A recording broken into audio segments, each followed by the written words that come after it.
सभी सब्जी या फल खरीदने जाते हैं तो उसे 5 रुपये कम करने के लिए बहस करते हैं। रेलवे स्टेशन में पानी की बोतल के लिए जब स्टॉल वाला 20 रुपये मांगता है तो उससे बहस करते हैं कि इसकी कीमत तो 15 रुपये है, फिर आप 20 रुपये क्यों मांग रहे हो।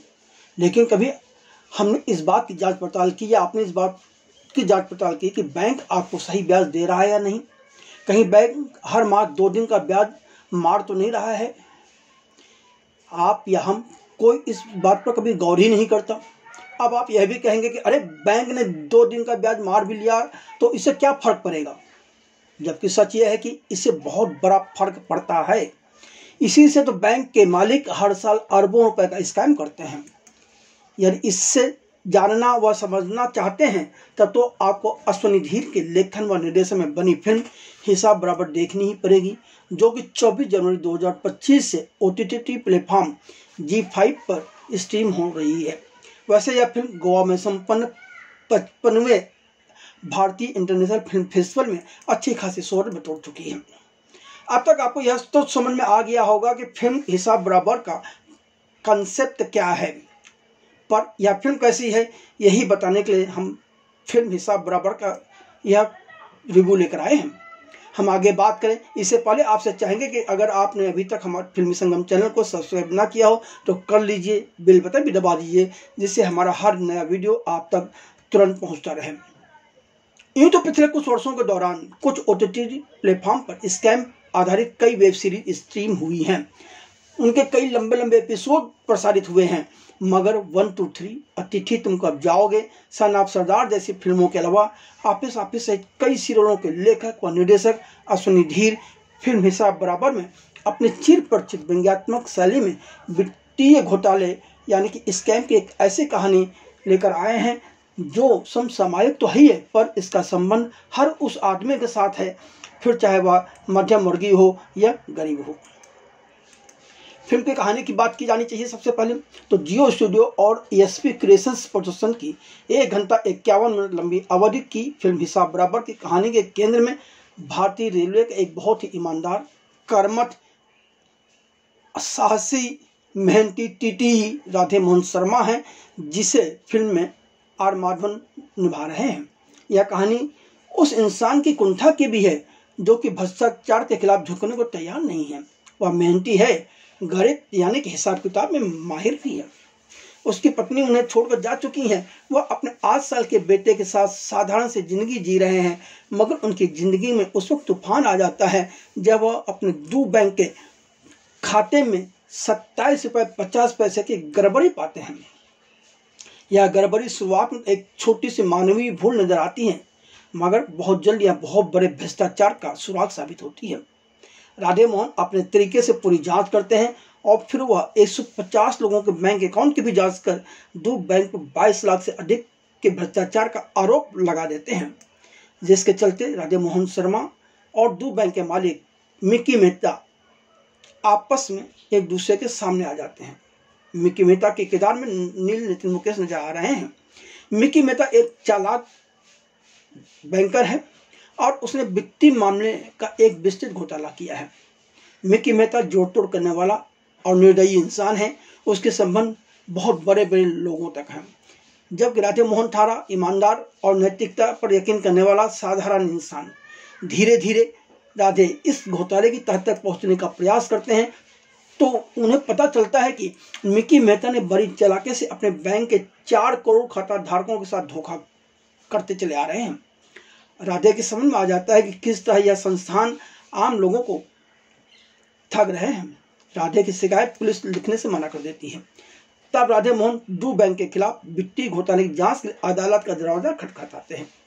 मिक्की को जब अदालत से नोटिस मिलती है तो वह अपने लिए काम कर रहे बहुत ही ताकतवर इंसान दयाल की मदद से पुलिस को अपने पक्ष में कर लेते हैं।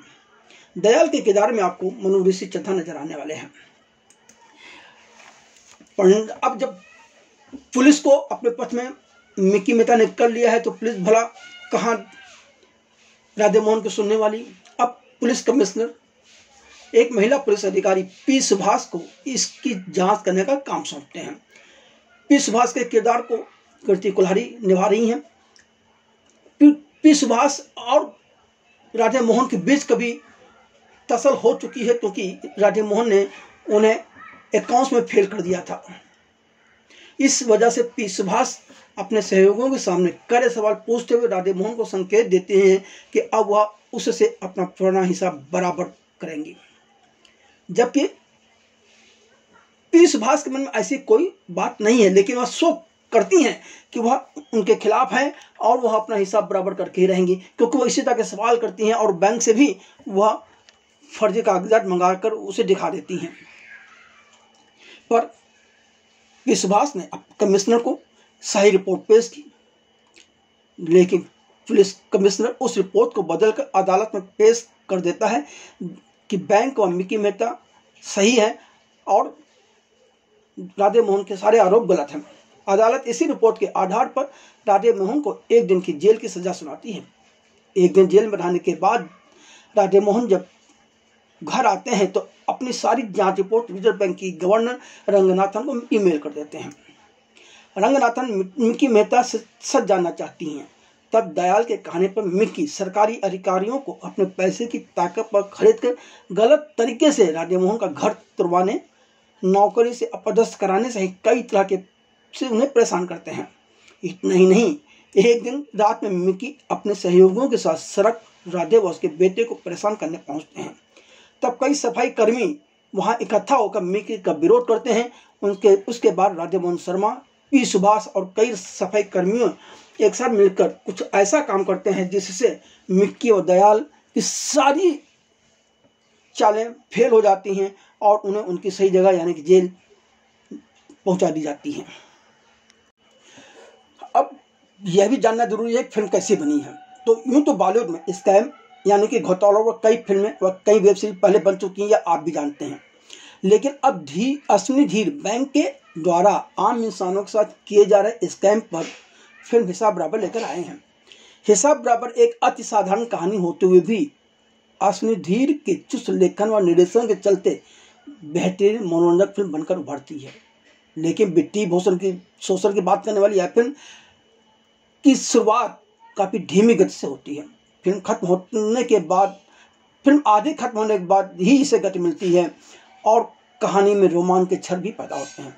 उसके बाद ही दर्शक इस फिल्म के साथ जुड़ पाता है। यह लेखक व निर्देशक की कमजोरी है, क्योंकि फिल्म की शुरुआत के साथ ही ऐसे तत्व होने चाहिए थे कि दर्शक रोमांच के अंदर रोमांच पैदा होता, पर वह रोमांच शुरुआत में पैदा नहीं होता। एक बैंक के मालिक मिकी मेहता जिस तरह से राधे मोहन को हड़काने के लिए सड़क पर अपने पलटन के साथ चढ़ते हैं, वह बड़ा अजीब सा लगता है, क्योंकि जो अरबों खरबों रुपयों का घोटाला कर रहा हो उसके बाद बहुत बड़ी ताकत होती है, पर पता नहीं क्यों वह ईंधन की हरकत करता है।